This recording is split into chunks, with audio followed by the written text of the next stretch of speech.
Sebelumnya Chai Bing itu mengikuti 59. Setelah itu Chai Bing tiba-tiba mengikuti 60. Kok ini tiba-tiba berubah? Apa yang terjadi? Aku sebenarnya agak iri lihat ekspor budaya yang dihasilkan oleh Korea Selatan. Selain itu, kita juga mendengarkan cuplikan lagu Paya Saturday yang mengusung musik disco dengan tempo yang upbeat.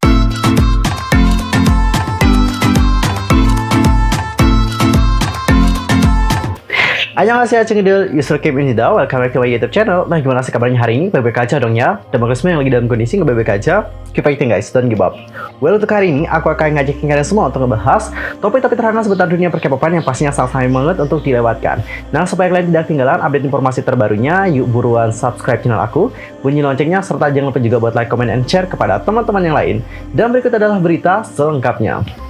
Well, untuk topik pertama kita akan mulai dulu ngebahas tentang rumor siapa yang akan tereliminasi dari Girls Planet 999. Seperti yang kalian tahu bahwa di TikTok itu sudah banyak banget yang memberikan rumor-rumor siapa yang akan tereliminasi. Dan juga untuk di Twitter, seperti yang aku lihat juga sudah banyak banget yang membagikan rumor-rumor tentang hal itu. Dan coba sekarang kita akan lihat bagaimana rumor yang paling banyak dipercayai oleh orang-orang. Well, di rumor ini Sen Xiaoting itu masih menduduki peringkat pertama, lalu di Kim Dayon peringkat kedua, Sakamoto Mashiro peringkat ketiga, Cho Yujin itu peringkat keempat, Ezaki Hikaru peringkat kelima, Ike Makruan peringkat 6, Kim Cheon itu peringkat ke-7, Puyaning peringkat ke-8, Suruichi peringkat ke-9, Kawaguchi Yurina itu peringkat ke-10, Kang Yeso peringkat ke-11, Hyuning Bahiye peringkat ke-12, lalu ada juga So Young-eun peringkat ke-13, Nona Kachana peringkat ke-14, Wonje itu peringkat ke-15, Chen Shinwei peringkat ke-16, dan yang terakhir itu adalah Wang Xingxiao peringkat ke-17. Dan untuk masalah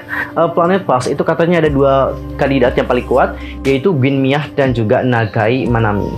Lalu Cinggu ada juga spoiler dari Zalufei. Untuk Zalufei sendiri, dia itu memberikan rumor bahwa yang akan menjadi peringkat pertama itu masih Sen Xiaoting, lalu yang kedua itu Mashiro, yang di peringkat ketiga Dayon, 4 Yujin, 5 Yurina, peringkat 6 Hikaru, peringkat 7 Chaehyun, 8 Ruichi, dan yang ke-9 itu adalah Yaning.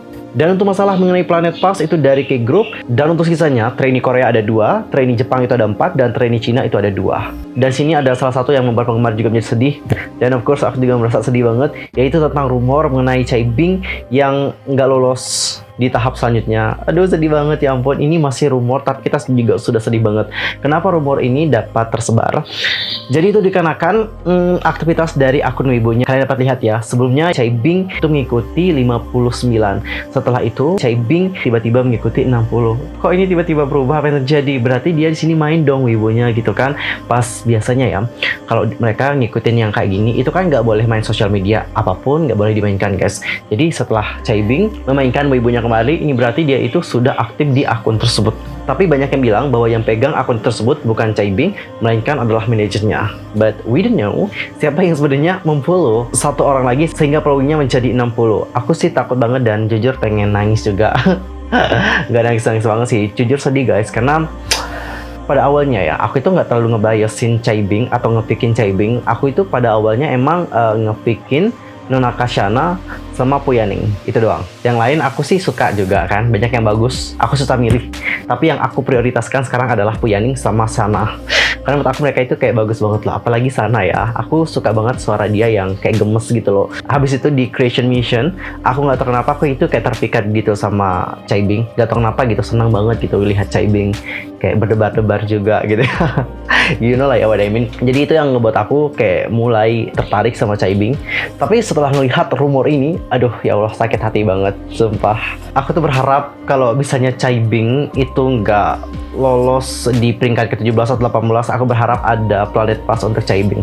Gitu aja sih. Tapi di sisi lain aku juga senang banget akhir-akhir ini Puyaning itu mendapatkan attention dari orang-orang. Akhirnya banyak orang yang menotis bagaimana Puyaning yang bagus. Alhamdulillah, aku sangat senang banget dengan hal tersebut. By the way, kalau kalian sendiri gimana nih? Dari rumor-rumor tadi, ada pick kalian nggak yang lolos? Kalau ada, langsung aja komen di kolom komentar siapa pick kalian. Dan kalau kita berbicara mengenai program dari Girls Planet, salah satu mentornya yaitu Sunmi, baru-baru ini telah memposting tentang orang-orang yang memberikan komentar hate kepadanya dikarenakan dia itu menjadi mentor di program tersebut. Mungkin banyak yang baper kali ya. Bahkan untuk Sunmi sendiri itu telah memposting screenshot salah satu postingan yang berjudul kayak gini. Bagaimana sih aku harus ngebunsoy si Sunmi ini? Sementara ada netizen yang lain berkomentar, segera setelah Sunmi merilis album, aku akan mengutuknya seperti orang gila secara real time di Melon. Waduh, ini parah banget loh guys. Dan merujuk pada komentar yang dia katakan di episode pertama Girls Planet, orang lain menanggapi komentar di atas dengan menuliskan, hehehehe, dia akan mendapatkan banyak keluhan tentang bagaimana dia tidak memiliki aura. Diikuti oleh komentar lain yang berbunyi, dukun gila. Dan menanggapi pernyataan tersebut dalam serangkaian tweetnya, Sunmi menuliskan, apakah yang aku lakukan salah ya? Apa yang harus aku lakukan? Bagaimana kamu bisa benci melihatku begitu banyak dan membuatmu ingin membunsoiku? Apakah itu standar penilaianku yang aku sebutkan di episode pertama? Sampai sekarang aku juga telah mengamati setiap penampilan dan melakukan upaya untuk berkomentar dengan cara yang lebih banyak orang dapat mengerti. Aku juga benar-benar menghabiskan setiap saat dengan tulus sambil memikirkan apalagi yang bisa aku lakukan untuk para peserta. Lebih baik kalian bersorak lebih keras untuk para peserta. Jadi buat kalian para penggemar dari Girls Planet, jangan sampai kalian tuh memberikan hate comment kepada mentornya, karena di sini mentor itu berbeda dengan kalian guys, oke? Mentor itu harus lebih tegas, begitulah mentor sebenarnya. Kalau kalian pernah mengikuti yang namanya program training, kalian akan melihat bagaimana sosok dari mentor yang sebenarnya. Untuk di program tersebut sebenarnya itu masih biasa aja, tapi kalau kalian udah terjun ke dunia training, kalian jangan kaget ya, itu lebih lagi loh guys. Dan menurut aku emang nggak ada yang salah gitu dengan komentar-komentar yang diberikan oleh Sunmi. Itu menurut aku secara pribadi. Kalau kalian sendiri gimana? Let's komen di bawah. Dan untuk topik yang kedua, kita akan membahas mengenai penggemar yang naik pitam dikarenakan penyanyi dari Amerika menggunakan foto pemakaman dari Jonghyun Shiny untuk melakukan promosi. Para penggemar K-pop dibuat panas oleh sikap salah satu penyanyi asal Amerika, yaitu Oliver Tree, yang dianggap rasa kemanusiaan terhadap postingan terbarunya. Diketahui baru-baru ini, Oliver Tree mengunggah sebuah foto di halaman komunitas YouTube yang menampilkan altar penuh bunga dengan fotonya pada bagian tengah untuk mempromosikan Goodbye Farewell Tour. Hal ini membuat para penggemar, khususnya Shawol, berang dikarenakan Oliver Tree menggunakan foto pemakaman dari Jonghyun Shiny, yang mana tentunya menyisakan berbagai kenangan bagi para keluarga, rekan, dan juga penggemar. Oliver Tree diketahui telah menghapus postingan tersebut pasca menuai cercaan dari penggemar K-pop, namun hingga kini ia belum memberikan permintaan maaf terhadap sikapnya itu. Para penggemar juga menekan hashtag #apology_Oliver Tree dan menekan penyanyi asal Amerika tersebut untuk menyampaikan permintaan maaf dengan benar. Well, kita nantikan saja bagaimana tindakan yang dilakukan oleh Oliver Tree. Apakah pada akhirnya dia akan meminta maaf terhadap apa yang telah ia lakukan? Nanti kita lihat saja bagaimana ke depannya. Dan untuk topik yang kedua, kita akan membahas mengenai netizen Cina yang menyalahkan sensor dikarenakan kurangnya ekspor budaya yang sesukses seperti Squid Game dari Korea. Serial TV hit Korea Selatan yaitu Squid Game telah menggemparkan dunia.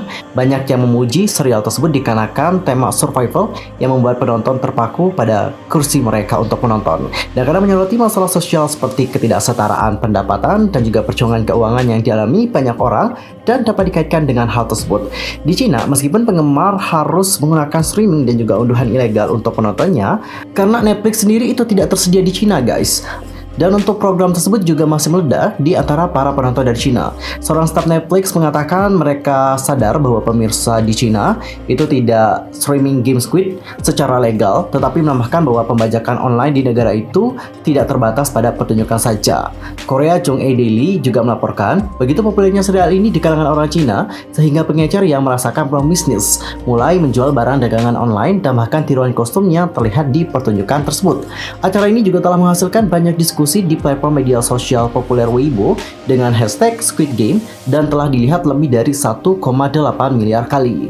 Popularitas dari serial Korea Selatan telah mendorong pengguna medsos Cina untuk berpikir tentang ekspor budaya Cina sendiri. Dengan banyak yang setuju bahwa produksi drama Cina saat ini tidak ada artinya dibandingkan dengan Korea Selatan. Di antara mereka yang berpikir bahwa pertunjukan Cina sama sekali tidak setara dengan pertunjukan Korea.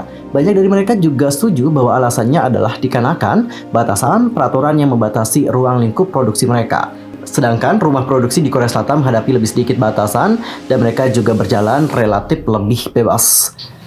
Ada seorang netizen yang berkomentar, ini pertunjukan oleh orang Korea dan merupakan ekspor budaya yang nyata, sangat berlawanan dengan Cina. Lalu di-reply oleh netizen yang lain, sebenarnya sementara sebagian besar akan mengatakan bahwa produksi Cina kurang karena masalah sensor dan juga lingkungan. Intinya adalah bahwa kita juga bahkan tidak tahu bagaimana syuting drama idol dasar yang terlihat mengerikan. Dan drama idol semacam ini juga bahkan tidak membutuhkan lingkungan, bebas dari batasan. Di-reply lagi oleh netizen yang lain, Korea Selatan memang mengesankan dalam hal ini sebagai perbandingan, sementara kami juga memiliki banyak aktor berbakat. Ada beberapa hal yang tidak boleh kami filmkan. Aku sebenarnya agak iri lihat ekspor budaya yang dihasilkan oleh Korea Selatan. Netizen yang lain juga berkomentar, Cina hanya memiliki drama tentang rencana istana, perjalanan waktu, hubungan ibu dan juga menantu, romansa sekolah, keluarga, perang anti Jepang. Selain drama istana, saya ragu orang asing suka menonton yang lain. Juga drama istana akhir-akhir ini semakin membosankan. Di-reply kembali, jika kami tidak diizinkan membuat film, maka tidak banyak yang bisa kami ekspor. Lalu ada netizen yang bilang, saya sangat iri sampai-sampai saya mengeluarkan air liur. Meskipun kami sering menghina orang Korea dikarenakan mental, mereka juga benar-benar luar biasa dalam hal ekspor budaya mereka. Sementara mereka juga telah mendorong TV dan juga film produksi yang telah memicu kegemaran di seluruh dunia. Kami punya web drama dan serial sejarah berkualitas rendah, dan kami telah melarang pertunjukan Jepang, Ultraman, dan terkadang ketika saya mendengar bahwa kita juga perlu memiliki kepercayaan budaya, saya merasa seperti kita menampar diri kita sendiri. Dan selain itu, beberapa penggemar di Weibo juga menganggap persaingan budaya yang dihadapi oleh Cina dengan Korea Selatan. Perselisihan online yang terjadi antara netizen Korea dan juga Cina sempat terjadi beberapa bulan lalu ketika pengguna medsos dari kedua belah pihak berdebat tentang kimchi dan juga hanbok itu sebenarnya berasal dari negara mana sih, Cina atau Korea. Namun demikian, mereka juga dengan enggan mengakui daya tarik yang lebih besar yang dimiliki pertunjukan Korea dibandingkan dengan yang diproduksi di Cina.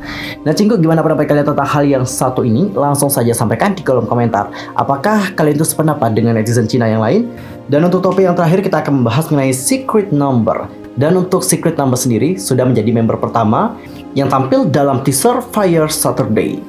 Sesuai dengan jadwal nih, tepat pada pukul 00.00 waktu Korea Selatan pada hari Selasa tanggal 12 Oktober, Secret Number mengunggah video dan juga foto teaser individual untuk Sudam. Di dalam foto teaser ini kita bisa melihat penampilan Sudam dengan gaya retro dan berpose di antara mainan yang penuh dengan warna. Selain itu, kita juga mendengarkan cuplikan lagu Fire Saturday yang mengusung musik disco dengan tempo yang upbeat dan juga melodi yang catchy.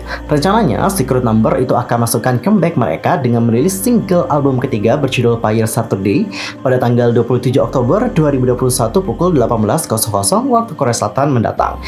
Sambil menunggu comeback dari Secret Number, kalian tuh udah streaming nggak nih video teaser untuk Sudam? Kalau belum, yuk streaming video teasernya bersama-sama. Well, Cinggu, berita tadi menutup perjumpaan kita untuk hari ini. Saksikan update berita dari dunia per-K-pop di next time di channel aku. Aku mohon maaf sekali lagi kalau ada kesalahan baik dalam ucapan, sikap, tindakan, dan sebagainya. I'm so sorry, dan mungkin ada kesalahan informasi. Jangan sungkan-sungkan untuk koreksi aku dengan cara komen di bawah. See you next time. Annyeong. Kamsahamnida. Goodbye.